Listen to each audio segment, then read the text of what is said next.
welcome back to another piking video. I'm out on the banks today on one of my local gravel pits, and basically I've got a couple of hours today and I'm going to just see what I can do. The weather's pretty terrible. There's been about 6-7 foot in all the rivers recently, so they're all pretty up at the moment, and I think there's quite a lot of water gone in here. Looking at the banks and everything, they're all quite flooded. So what I'm going to do today, like I said, I've got about 3 hours. I'm going to try probably 1 or 2 different pegs, cover as much water as I can. I'm going to recast every 15 minutes. Because I've got little time, I'm going to try and probably land the baits near some fish. It'd probably help if I said what I'm doing actually. I'm dead baiting today, just on the float ledger. And I'm going to move these baits around as much as I possibly can with the time I've got. I'm going to see if that works really. I could just leave them here and maybe get a bite, but if I move them about, it might give me more chance of maybe getting the fish in the little amount of time I've got. So we're going to give that a whirl today. I'll take you through some of the tactics I'm using and what sort of rigs and everything I'm using shortly. But right now I've just cast out. I'm going to wait for this rain to die back a little bit, and then I'll take you through what I'm using and what my thoughts are in this particular peg. Right, so these rods have been in about 10 minutes now. No, about 15 minutes I'd say. So what I'm going to do is, I'm going to recast. Another quick tip, if you're fishing anywhere that's got weedy venue, it's always good to recast regardless of whether you think you're going to get a bite, because it might be covered in weed. Pike do take things out of weed and they're not bothered about it, to be honest, but still, if you can get a spot with no weed, it's better. As you can see, that's spotless as that, no weed at all on it. So that's probably a generally good area out there. But essentially the rig I'm using, the rain hasn't stopped, so I just thought, oh well, I'll do it in rain. Slider float, this is a Mark Houghton slider float, very nice floats them. A bead, sliding lead, another bead, buffer bead, and a quick change link. So it's the setup we always use. If you wanted to see the actual full setup and how to do it, we've got a video on the channel about that. Now I've just got so I've been watching a couple of other YouTube videos, and a lot of, there goes my bank stick, a lot of we'll carry on without it, did he? A lot of people have been using this titanium 7-strand wire, so I thought I'd give it a go, and it's been excellent so far from what I've used. That goes down, let me just sort this bloody rod out. So that just goes down to my hooks, obviously, and I've got them connected on with a split ring. That's basically because the wire's got a longer lasting life than the hooks, so instead of making an entire new trace, I can just swap these hooks out when they get blunt or damaged. I do sharpen my hooks every time I use them, but if they get blunt or anything, I can just swap them out straight away. It saves me making another expensive trace, because this wire's not cheap. That's basically that really. Other than that, it's just my normal basic rig. If anyone wants to see how to make these, then let us know and I'll take you through it. But it's pretty simple really. It's just like making a normal wire trace with a couple of extra things on. So what I'll do is, I'll get this back out. So I was directly out in front of me last time, so what I might do is, I think I'll work the right hand area with the right hand rod, which is pretty obvious, and work the left hand side with this rod. So what I'll do is I'll get it out a bit further to the left this time. Sometimes it's better to search for fish than wait for them to come to you and you've got little amount of time. My bank stick's currently in the water, so let me just grab that. Professionally done this, you know what I mean?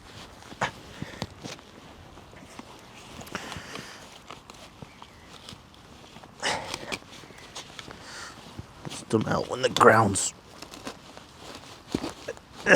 rocky. Right, so cast out there, floats just flat on top, so it's slightly over depth, but that's not an issue. Get that tightened up.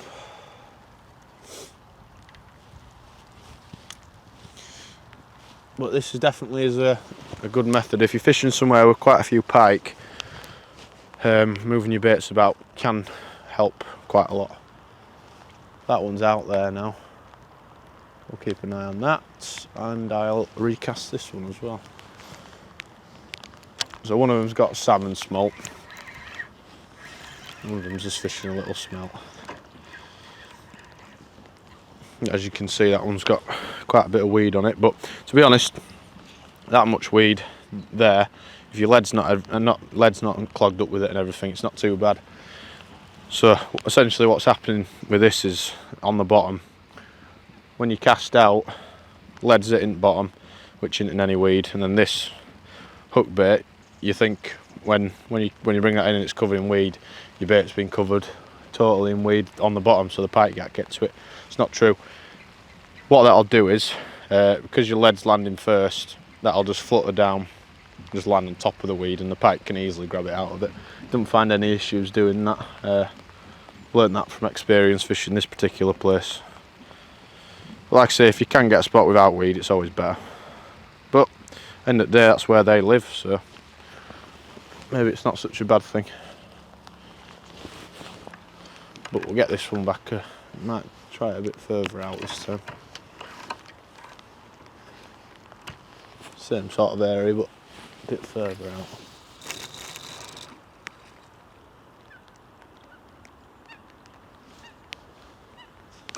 It's always nice to feel your lead down as well. Just if it is a massive clump of weed, that can cause a few problems. But that float settled nicely there, so I know that's at the bottom perfectly fine.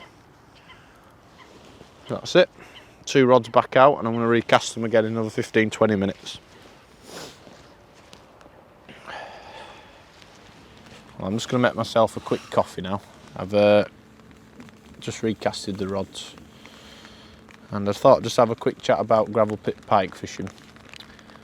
So when it comes to gravel pits, what I've seemed to found is in most gravel pits there's going to be some decent pike.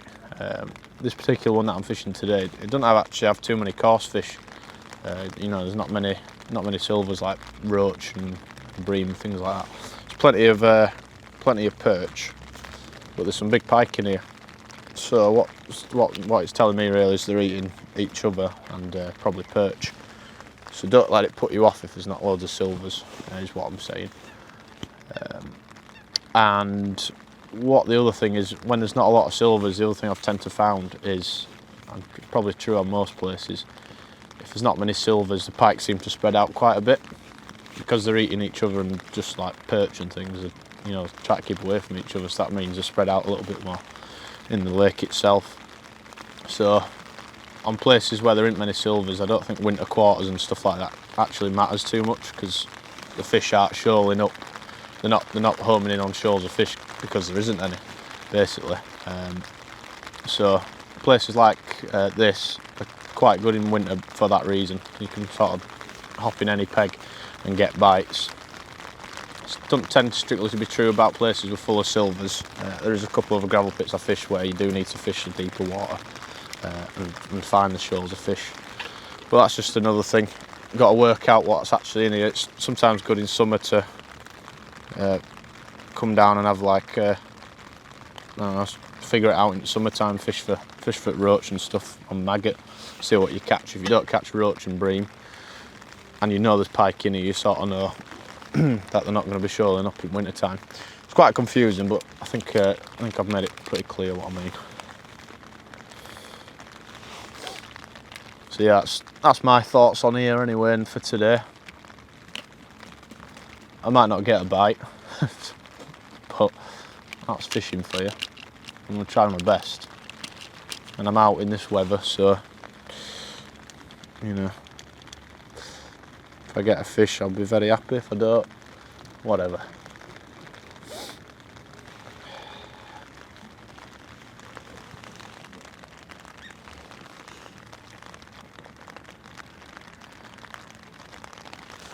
One little thing I've learned over my years from pike fishing is sometimes if you see a bit of movement on the float, it's always good to just look at the rod tip as well.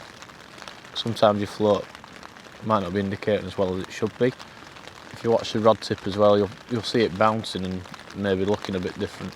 It bounces in the wind and the waves, but you can tell it's a more aggressive knock if it's an actual fish. Same on the floats, to be fair. Just a little thing, I don't know if it's probably pretty obvious, but especially if you're fishing far out, it can help. Well, it's not exactly going to plan. I want to recast. I'm not going out in that. It's been about another 15 minutes, and I want to recast, but look at the bloody weather. But this is just the way it is sometimes. I think I'm the only idiot that's here. Don't know why. No surprise there. I mean, it's not that bad. I'm just glad I brought this brolly, otherwise I think I'd have packed up already. And it's not the closest place to home. But I think in pike fishing, the number one trait of any angler that wants to fish in winter time, you've got to have some endurance. You know, you can't. It's not for faint-hearted sitting in this weather. Having a good bit of gear on as well always helps. And a little coffee always keeps me going.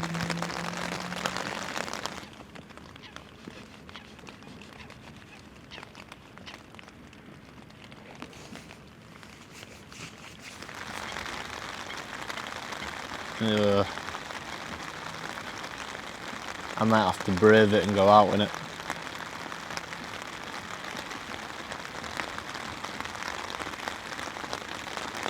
If I want to do this tactic, I might have to get wet. Right.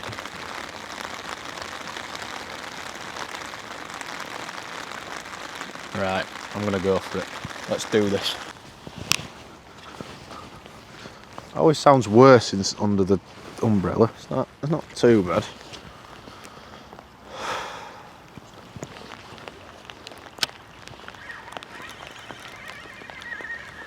What I'm finding here as I'm fishing, the weed's definitely not far out, it's all close in.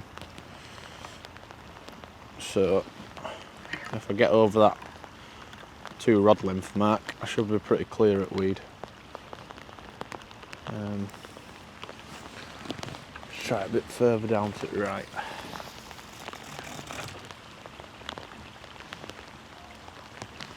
Yep, no weed there. Another thing is, if you're fishing weedy venues, when you're putting rod down, just make sure your line's slack and tighten up after you've put it down, so you don't drag it into any weed that it might be laying on top of, because that's when it'll cause you a problem. Hopefully I can see that from under the brolly. And I think I'll just leave that one for the time being. Right, I've got a bite. So it's worth moving it about. I'm going to strike on this, I think. Yep, and we're in.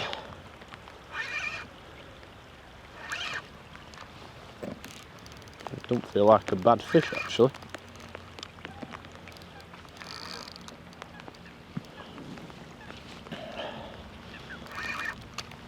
It's really heavy. See if that looks. It's covered in weed. That might be a bit of both. Oh, but it weighs a ton with this weed on.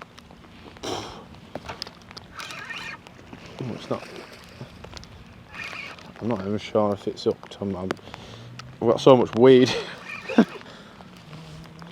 It's not a giant, but it's a nice fish. Just have to bring it through this weed.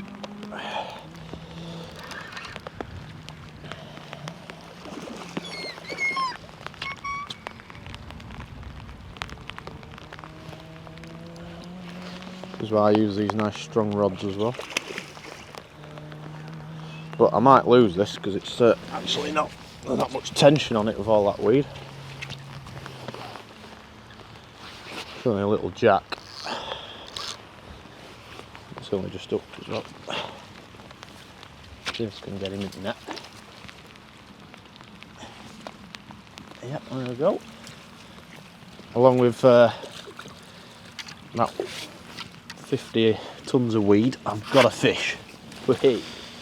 Well, despite the crappy weather and the limited amount of time I've got, my method has worked, which is good.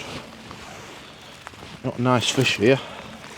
It's not as small as I thought. I'll just see if I can clear a bit of this weed out first, make it a bit easier to unhook. It's only got one hook in its mouth anyway, so it shouldn't be too much of an issue.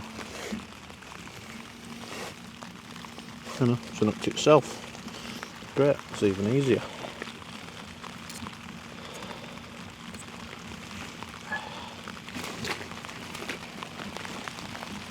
See if I can clear all this away first before I do anything. It's got my line in its mouth, so I'll have to check all that after. Other float's still there.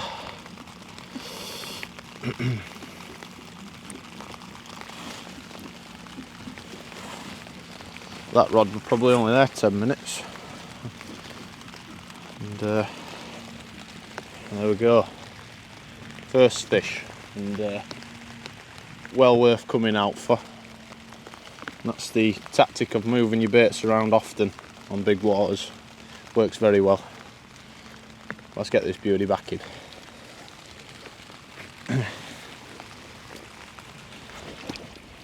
There we go. Beautiful creature. Just let her free now.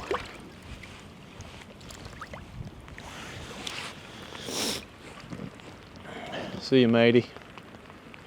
Thanks for a bite on an hard day. Whew. I think when it comes to pike fishing generally, a lot of people think deadbaiting's just sort of sitting back and casting out and waiting.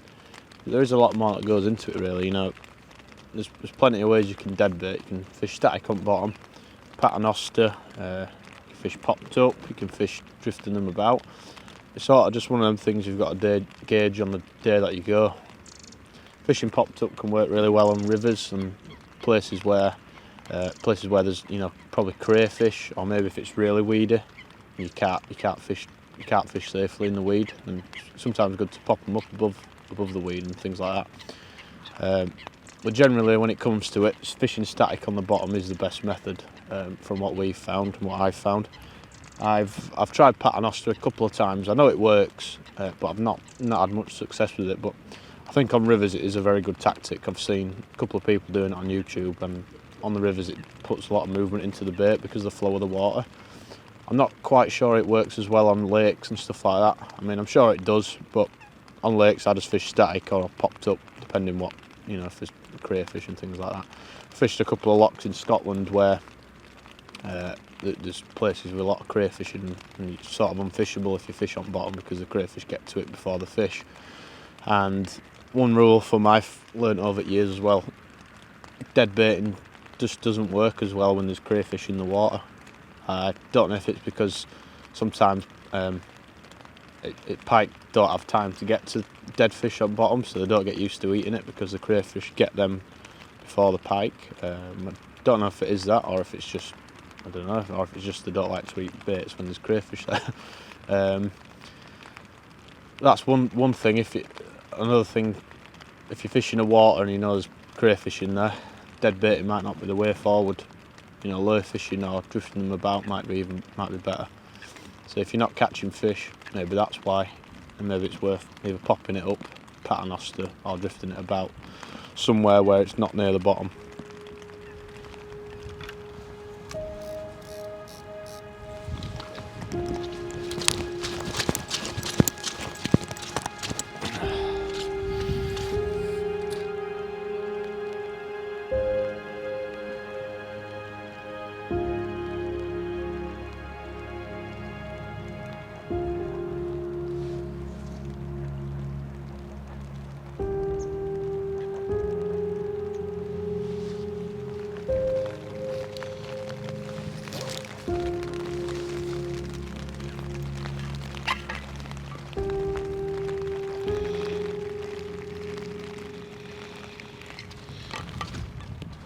Well, as you can see, I'm starting to lose the light a little bit now. Like I say, I've only had a couple of hours today, but sometimes the shorter sessions can be better than the longer ones. I don't think I'd like to sit in this weather all day today, so I think I made the right decision just to come for the last few hours. But today what I've done is, generally if I were here for a bit longer and the weather wasn't like this, I'd have moved a couple of pegs as well. But essentially what I've done is, and what I do quite a lot of the time fishing places like this, is I've covered every bit of this swim from left to right, and I've had a bait in pretty much every area for at least 20 minutes. What had I done if I, like I say, the weather wasn't too bad and I had a little bit more time, I'd have covered all that area, and if I had about an hour or two left now, I'd move to another peg and do as much area as I could in that other peg. And then basically, if you land in front of a fish and it's hungry, it'll take it within that 15-20 minutes that it's there. It might be a pretty obvious tactic, but some people don't do it and some people might not know about it, so I just thought I'd take you through it today and what my thoughts are and what I do in certain swims. If you fish a lake with a massive expanse of water and you've just got, you know, if you've got no features and you've just got big open water in front of you, this tactic can work in that sort of favour as well. I mean, you can sit there and wait for a bite, don't get me wrong, that does work as well. But sometimes I've just found when water's cold and fish aren't moving, this tactic works a lot better.